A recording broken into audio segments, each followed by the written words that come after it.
akan karya Allah dan jadilah terang bagi sesama.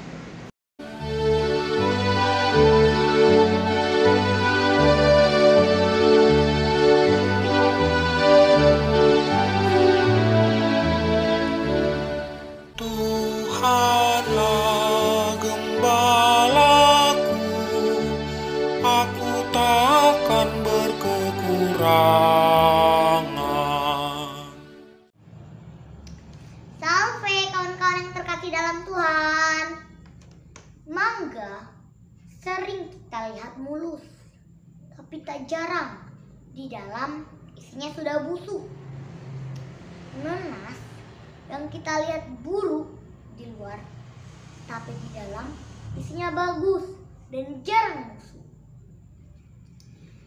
Artinya, jangan kita menilai sesuatu dari luar, tapi lihatlah isinya. Dalam bacaan pertama hari ini, Samuel berpikir, sesungguhnya di hadapan Tuhan sekarang berdiri yang diurapinya. Tetapi Tuhan berfirman, janganlah pandang parasnya atau perawakan yang tinggi, bukan yang dilihat manusia, yang dilihat Allah. Manusia melihat apa yang di depan mata, tetapi Allah melihat hati. Samuel hanya melihat anak-anak Isai yang dihadapkan kepadanya, tetapi Allah menolak semuanya. Allah memilih Daud yang saat itu sedang mengembalakan kambing domba. Setelah Daud dipanggil, maka Samuel mengurapi Daud dengan minyak, karena Daudlah yang dipilih Allah. Dalam Injil Tuhan hari ini, Yesus bertemu dengan orang yang buta sejak lahir. Melihat orang buta itu, murid Yesus bertanya, apakah orang ini buta karena dosanya atau dosa orang tuanya?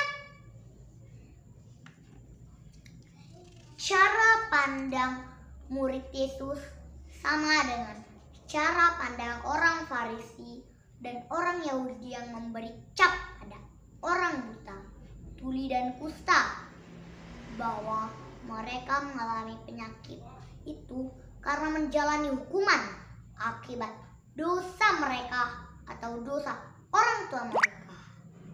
Jadi mereka harus bertobat.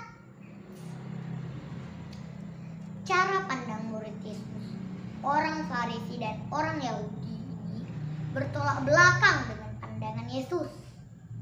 Yesus mengatakan, orang itu buta bukan karena dosanya atau dosa orang tuanya, tetapi karena pekerjaan Allah harus dinyatakan di dalam dia.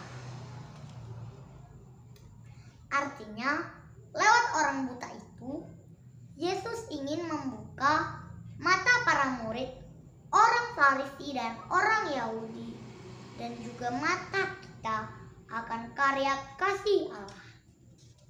Di sini Allah menunjukkan bagaimana Allah tidak melihat rupa dan jabatan untuk menunjukkan kemuliaan dan kasih-Nya.